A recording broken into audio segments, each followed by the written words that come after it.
Hello, welcome to PK tutorials. तो आज के लेक्चर में हम HTML स्टाइल गाइड के बारे में देखेंगे।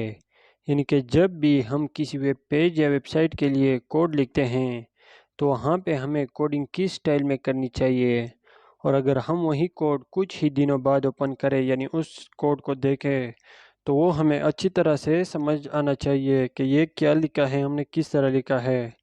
अगर वही कोड मैं किसी और को दूँ यानी कोई और उस कोड को देखे तो उसको भी जल्दी से सही में समझ आना चाहिए, उसको कोई कंफ्यूजन नहीं होनी चाहिए। तो उसके लिए हमें क्या करना चाहिए, उसके लिए जो हम कोडिंग करते हैं उसका फॉर्मेट किस तरह का होना चाहिए। तो ये सारी चीज़ें HTML स्टाइल गाइड में आती है।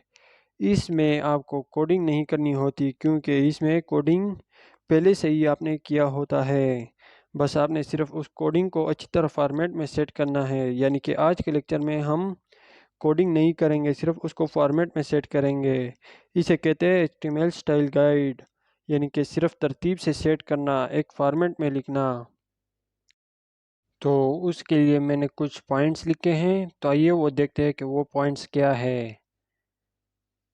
तो सबसे पहले हमारे पॉइंट्स जो है वो है डिक्लेरेशन डॉक्यूमेंट टाइप यानी डॉक टाइप HTML। तो ये क्यों देना ज़रूरी है? तो ये डॉक्यूमेंट टाइप डिक्लेरेशन आपको देना ही चाहिए क्योंकि डॉक्यूमेंट टाइप में हम अपनी ये HTML की फ़ाइल का वर्जन बताते हैं।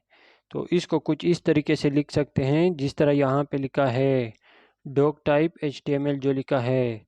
तो ये हमारे HTML5 का डॉक टाइप है। जब भी हम HTML का कोड लिखते हैं तो हमें फर्स्ट ही लाइन में अपना डॉक टाइप देना ही चाहिए, क्योंकि हमारे डॉक टाइप देने से हमारी वेब ब्राउज़र हमारे फाइल को जल्द ही अंडरस्टैंड कर लेता है कि ये HTML5 है। डॉक टाइप नहीं देने से वेब ब्राउज़र को अंडरस्टैंड करने में देर हो जाती है, इसलिए हमें डॉक टाइप देनी ही चाहिए। तो ये था हमारा फर्स्ट पॉइंट। अब देखते हैं सेकंड पॉइंट, वो है हमारा कि कभी भी हम HTML का कोड लिखते हैं तो वहाँ पर कोई भी लैंग्वेज नहीं देते। लैंग्वेज का मतलब क्या है? लैंग्वेज का मतलब है कि हम जो अपनी वेब पेज की लैंग्वेज यानी ज़ुबान रखते हैं वो कौन सी रखना चाहते हैं, तो वो आपको मेंशन करना ही चाहिए। तो वो कहाँ पर मेंशन करें? तो वो आप HTML के टैग के अंदर लैंग नाम का एट्रीब्यूट लगा देना है, उसके अंदर आप उस लैंग्वेज का नाम दे देंगे। तो यहाँ पे मैंने इंग्लिश के लिए EN लिखा है, तो ये शॉर्ट नाम है इंग्लिश का।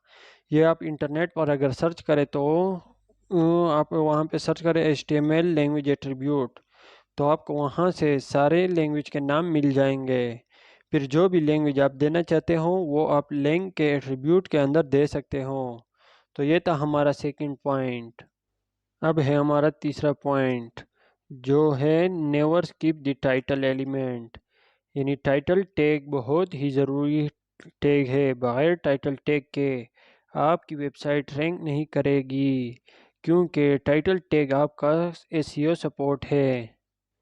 तो SEO का मतलब क्या है? SEO का मतलब है सर्च इंजन ऑप्टिमाइजेशन, यानी आप टाइटल टैग के अंदर जो भी टाइटल देंगे उसी टाइटल को सर्च इंजन हमारे रैंक करता है, इसलिए टाइटल हमें देना ही चाहिए। ये था हमारा तीसरा पॉइंट।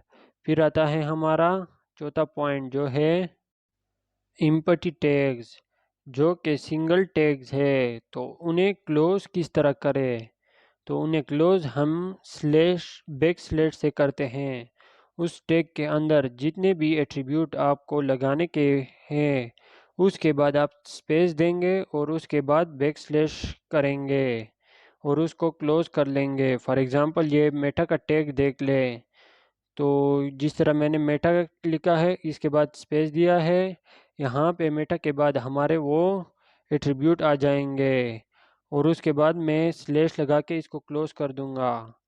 तो अब हमारा नेक्स्ट पॉइंट है वो है हेड का टैग, बॉडी का टैग और HTML का टैग। जब भी हम HTML की फ़ाइल लिखते हैं यानी कि एक HTML डॉक्यूमेंट लिखते हैं और उसके अंदर कुछ टेक्स्ट लिखते हैं और उसे जैसे ही हम रन करते हैं तो वो टैग्स भी हमें ब्राउज़र में शो होता है। अगर वहाँ पे हमने HTML की कोई भी सिंगल लाइन नहीं भी लिखी तो भी ब्राउज़र क्या कर देता है, ब्राउज़र सभी चीज़ें अंडरस्टैंड कर देता है और उन्हें डिस्प्ले कर देता है। ये HTML हमें कहीं भी कभी भी कोई एरर शो नहीं करता।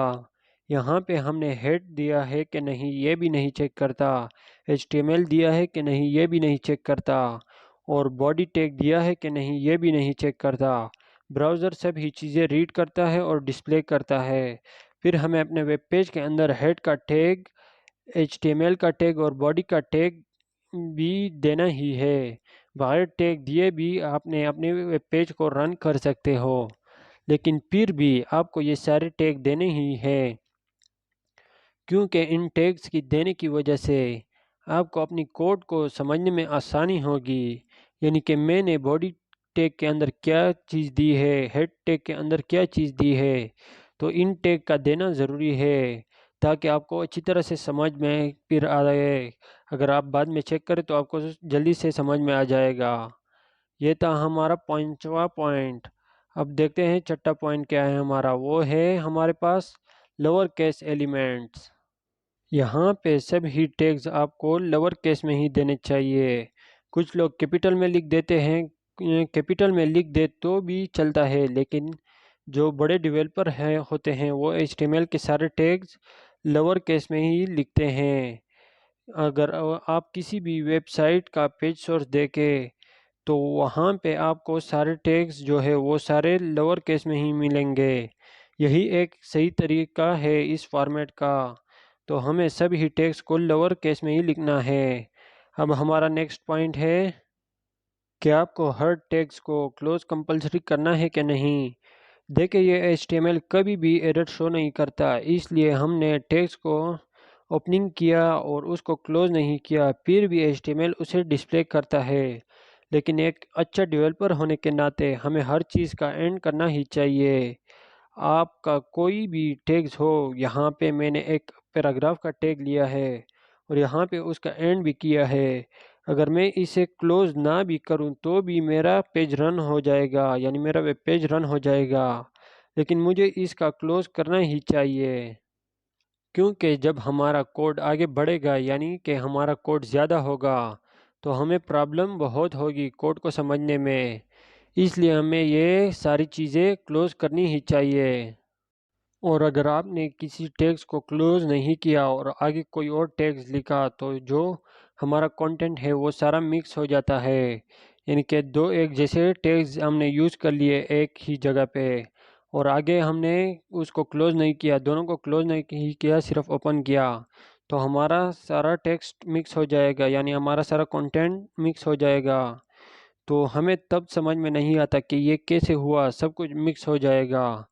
तो इसके लिए हमें हर चीज़ का ओपनिंग करने के बाद उसका क्लोज करना ही चाहिए। फिर हमारे पास नेक्स्ट पॉइंट आता है, वो है लोअर केस एट्रीब्यूट। यानी कि हमें एट्रीब्यूट के नाम लोअर केस में ही लिखने हैं। मैंने पहले भी बताया कि टैग्स को लोअर केस में लिखने हैं, उसी तरह जो आपके एट्रीब्यूट के नाम है वो भी आपको लोअर केस में लिखने हैं। उसके बाद जो हमारा नेक्स्ट पॉइंट है वो है इन एट्रीब्यूट्स वैल्यू कोटेशन। यानी कि जब भी हम एट्रीब्यूट को वैल्यू देते हैं तो हमें उसको कोटेशन देना ही है या नहीं, कोटेशन हमें लगाना ही है, ताकि कोटेशन लगाने से आपको सही तरह से वैल्यू का पता लग सके। क्योंकि कहीं जगह पर आप एक ही एट्रीब्यूट में मल्टीपल वैल्यू लगाते हैं, तो इसके लिए हर वैल्यू को आपने कोटेशन देना है। फिर हमारा नेक्स्ट पॉइंट है वो है इमेज का जो टैग है उसमें आपने आल्ट नाम का एट्रीब्यूट देना है या नहीं देना। आल्ट का एट्रीब्यूट बहुत ही इम्पोर्टेंट है। आल्ट का मतलब है अल्टरनेटिव। तो आल्ट का एट्रीब्यूट की वजह से क्या होता है, जब भी आपकी वेब पेज को इमेज फाउंड नहीं होती तो जो आल्ट के एट्रीब्यूट में आपने जो कुछ लिखा होगा वो हमें शो होता है वेब ब्राउज़र पर, और हमें समझ में आता है कि हमारे इस इमेज का डिस्क्रिप्शन ये है, और इसके लिए हमारा आल्ट का एट्रीब्यूट ज़रूरी होता है। और आल्ट का एट्रीब्यूट हमें एसईओ में भी बहुत हेल्पफुल है। उसी तरह से हर इमेज में आपको स्टाइल का एट्रीब्यूट लगाना ही चाहिए, और उसमें आपको विड्थ और हाइट भी देनी है। ये भी आपको कंपलसरी करना ही पड़ेगा, नहीं तो उसके लिए आपको ये एक्सटर्नल CSS लिखनी पड़ेगी। तो अब नेक्स्ट पॉइंट है हमारा, वो है स्पेस एंड इक्वल साइन।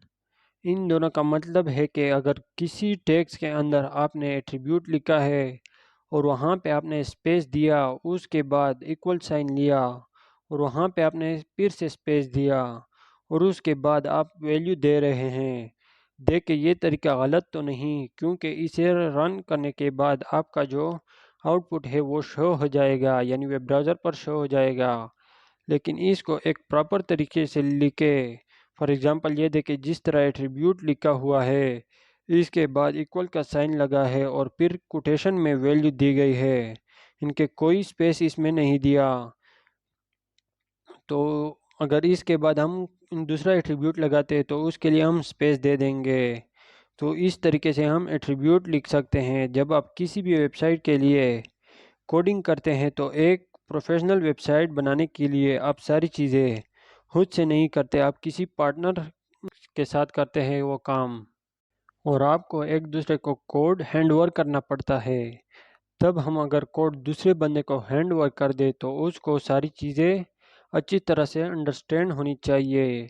इसलिए जो हमारी कोडिंग करने का फॉर्मेट है वो प्रॉपर होना चाहिए, यानी कि अच्छी तरह होना चाहिए ताकि हर किसी को अच्छी तरह समझ में आए।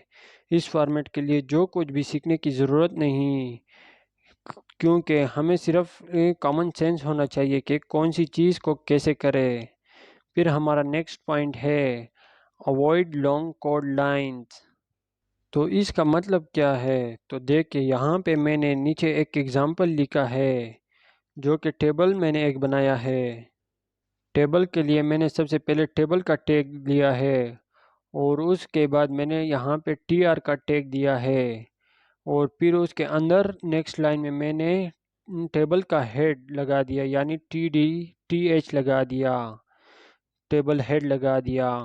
इनको मैंने एक लाइन में क्यों नहीं लिखा, इसको मैंने अलग अलग लाइन में नेक्स्ट लाइन में क्यों लिखा, इतना स्पेस क्यों दिया पीछे से, मैंने इसको ऐसा क्यों लिखा, मैं इसको एक लाइन में भी ले सकता था। इसको मैंने इस फॉर्मेट में इसलिए लिखा ताकि मेरा जो फॉर्मेट है हर किसी को सही वाज़ेह समझ में आए और अच्छी तरह से नज़र आए, इसलिए मैंने उसे नेक्स्ट लाइन में लिया। तो यहाँ पे देखे मैंने जब टेबल का टैग ओपन किया तो मैंने उसके सामने सब कुछ एक ही लाइन में नहीं लिखा, लेकिन यहाँ पे मेरा जो फॉर्मेट है वो सब कुछ अब प्रॉपर नज़र आ रहा है। अगर मैं इस सब को एक ही लाइन में लिख देता तो मेरा फॉर्मेट ख़राब होता। ये कोई कोडिंग करने की स्किल नहीं होती, कोडिंग करने के लिए आपको कॉमन सेंस के नाम की भी कोई चीज़ होनी चाहिए, इसलिए हमने चीज़ों को नेक्स्ट लाइन में लिखा है। तो यहाँ पे कितना अच्छा और प्रॉपर तरीके से नज़र आ रहा है। और यहाँ पे एक चीज़ ये भी देखें, मैंने सारे टैग्स भी लोअर केस में लिखे हुए हैं। अब हमारा आता है नेक्स्ट पॉइंट और वो है मेटा डेटा। तो मेटा डेटा क्या है, तो मेटा डेटा में हम सिंबल वगैरह और भी चीज़ें हैं वो लगा सकते हैं। मेटा डेटा बहुत ज़रूरी टैग्स है। अगर हम अपने वेब पेज को मोबाइल में, डेस्कटॉप या लैपटॉप और टैब वगैरह में किसी तरह से शो करवाना चाहते हैं, ये सारे मेटा टैग में आते हैं, यानी उसको शो करवाने के लिए हम मेटा टैग का यूज़ करते हैं। अब जो हमारा नेक्स्ट पॉइंट है वो है HTML कमेंट्स। तो कमेंट्स लगाना बहुत ज़रूरी है, क्योंकि अगर आगे आप बहुत ज़्यादा कोड करोगे तो वो अगर आप कुछ अरसे बाद ओपन करेंगे तो आपको कुछ भी समझ में नहीं आएगा। अगर आप हर चीज़ का कमेंट लिख देंगे तो आपको आसानी होगी, कमेंट आपके वेब पेज पर भी शो नहीं होंगे क्योंकि वो वेब ब्राउज़र उसको स्किप कर देता है। इसलिए कमेंट्स लगाना बहुत ज़रूरी है ताकि हम अपने कोड किसी और को भी देंगे तो उसे जल्दी से समझ में आ जाएगा कि ये चीज़ क्या है, क्योंकि हम लोगों ने कमेंट्स में उस चीज़ का नाम लिखा होगा। अब हमारा नेक्स्ट पॉइंट है वो है स्टाइल शीट। तो स्टाइल शीट क्या है, अगर हम किसी वेबसाइट के लिए कोड लिख रहे हैं तो एक ही वेब पेज में जावास्क्रिप्ट CSS नहीं लगा सकते, यानी स्टाइल शीट एक एक्सटर्नल पेज होता है जो HTML के साथ लिंक किया जाता है। तो यहाँ पे मैंने एक एग्जांपल दिया है। ये लिंक के टैग्स में मैंने HTML के साथ CSS का एक वेब पेज लिंक किया है। इनके मैंने href में style.css दिया है। और तो ये मेरा एक एक्सटर्नल वेब पेज है जो कि style.css के नाम से मैंने सेव किया है। और यहाँ पे मैंने HTML के साथ CSS का एक वेब पेज लिंक किया है। तो ये सारे पॉइंट्स को मद्देनज़र रखते हुए कोडिंग करनी चाहिए। अब मैं आपको इसका एक प्रैक्टिकल फॉर्मेट दिखाता हूँ जो कि मैंने एक फॉर्मेट लिखा हुआ है, उसको चेक करते हैं। तो यहाँ पे देखें, ये मैंने एक डॉक टाइप HTML दिया है, यानी HTML5 है ये मेरा। तो ये मैंने सबसे पहले फर्स्ट लाइन में ये डॉक टाइप दे दिया और उसके बाद मैंने HTML का टैग लगा दिया जो कि यहाँ से स्टार्ट होता है और यहाँ पे एंड होता है। सबसे लास्ट लाइन में मैंने इसको क्लोज़ किया है और इसके अंदर मैंने लैंग्वेज दिया है इंग्लिश का, जो कि मैंने शॉर्ट फॉर्म में लिखा है EN। और उसके बाद मैंने दिया है हेड का टैग जो यहाँ से शुरू होता है और यहाँ पे एंड होता है, यानी ये इसका ओपनिंग टैग है और यहाँ पे क्लोजिंग टैग है। और इसके अंदर फिर मैंने मेटा का टैग दिया है और इसके अंदर मैंने फिर एक लिंक दिया है जो कि मैंने एक्सटर्नल स्टाइल शीट को इसके साथ लिंक किया है style.css। और फिर मैंने जो टाइटल दिया है वो स्टाइल गाइड मैंने दिया है। और उसके बाद यहाँ पे मैंने बॉडी का टैग ओपन किया है जो कि यहाँ पे लास्ट में मैंने क्लोज़ किया है HTML से पहले, यानी यहाँ से ओपन हो रहा है और यहाँ पे क्लोज़ हो रहा है। तो ये मेरा बॉडी का टैग हो गया और इसके अंदर मैंने हेडिंग का टैग लगाया है यानी H1 का। तो यहाँ पे मेरा जो बॉडी का टैग है उससे मैंने थोड़ा आगे H1 लिखा है, यानी यहाँ पे मैंने ये कुछ स्पेस दिया है। इसी तरह मैंने पैराग्राफ का भी लिखा है और यहाँ पे मैंने लिंक वाला भी किया है, यानी href दिया है लिंक। और यहाँ पे मैंने एक ड्यू भी यूज़ किया है, उस ड्यू के अंदर मैंने हेडिंग 2 लगाया है। यहाँ पे अगर ये देखें, यहाँ पे ड्यू से भी थोड़ा मैंने एक स्पेस दिया है। तो ये इसका फॉर्मेट बनता है। यहाँ पे मैंने इमेज लगाया है और इसके अंदर मैंने आल्ट का टैग यूज़ किया है जो कि मैंने PK दिया है। और ये मेरा टेबल शुरू हो रहा है यहाँ से और ये मैंने टेबल दे दिया। यहाँ पे एक पूरा टेबल मैंने बनाया है। ये आपको वाज़ेह नज़र आ रहा होगा कि किस फॉर्मेट में है। यहाँ पे सब के साथ यहाँ पे स्पेसिस है, हर जगह पे इसके साथ स्पेस दिया है। और यहाँ पे मैंने फिर भी एक कमेंट लगाया है, ये आप अपनी मर्ज़ी से कमेंट लगा सकते हैं। और यहाँ पे फिर बॉडी का टैग और HTML का टैग क्लोज हो रहे हैं। तो ये एक सिंपल सा फॉर्मेट था जो मैंने आप लोगों के समझाने के लिए बनाया था। इस तरह आप बड़ा कोड जो होता है यानी ज़्यादा कोडिंग करते हैं तो वो आप एक अच्छी तरह फॉर्मेट में लिख सकते हैं। ये आप अपनी मर्ज़ी से फॉर्मेट सेट कर सकते हैं जिस तरह आप देना चाहते हैं। ओके, अगर कंप्लीट लेक्चर से रिलेटेड आपका कोई क्वेश्चन भी है या कुछ समझ नहीं आया है तो आप कमेंट करके पूछ सकते हैं। Okay, thank you guys for watching. Don't forget to like and subscribe our channel and share the video.